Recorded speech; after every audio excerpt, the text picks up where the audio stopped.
We've just had a spin in the last muscle car standing, the soon-to-technically-be peerless 2024 Ford Mustang, and it was a 6-speed dark horse with the full $4,500 handling package and the $1,650 Recaro racing buckets.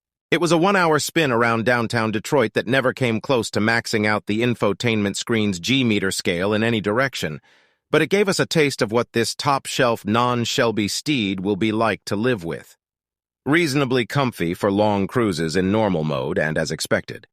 Plenty firm for weekend track days in more aggressive settings, and with a thorough read of the manual, owners will be able to personalize this Stang like never before. Normal, sport, track, slippery, and drag strip modes are nothing new. The drag strip mode is somewhat novel. But not every vehicle that offers those first 3 options differentiates them clearly. While repeating several passes over the same lumpy stretch of pavement for our photographer, we toggled up through the modes and noticed a clear differentiation in both the aural intensity of the Coyote V8's bark and the clarity with which we could perceive each road imperfection. Normal struck us as plush for a sporty car. Sport felt acceptable for a reasonably twisty road, while track suggested owners might want to program a custom mode with a comfy suspension for bumpy tracks like Sebring. It should be noted that for this ride, our steed was shod in full-tilt boogie Pirelli P0 Trofeo RS tires, not the standard PZ4 all seasons. Our driver assured us the difference in steering feel is equally perceptible between the modes, and you won't have to rely on your hearing or perceived gut jiggle to recall what mode you're in.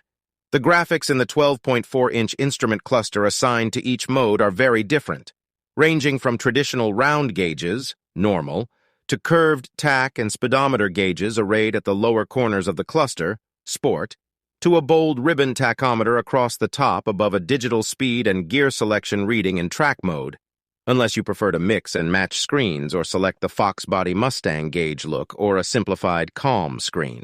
Naturally, the 13.2-inch center screen offers a zillion pages too, including several choices of auxiliary info gauges for track outings.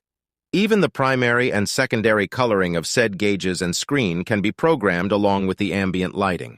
Anyone who complains of being bored with their 24 Mustang just isn't trying.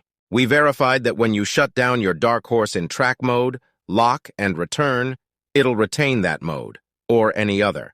Your neighbors may thank you for overriding that track mode restart with a feature that ensures restarts place the variable exhaust in quiet mode. The screen to access much of this programming is easily opened by pressing the lower center console button marked with the Mustang logo pony. Our driver was kind enough to rev the engine a few times with the exhaust in track mode down in one of Central Detroit's concrete canyons, and it drew quite a bit of attention and probably brought a few office workers to their windows. Note that doing this with our 6-speed manual requires that someone goose the actual accelerator, but with the automatic, you'll be able to rev the engine from the key fob.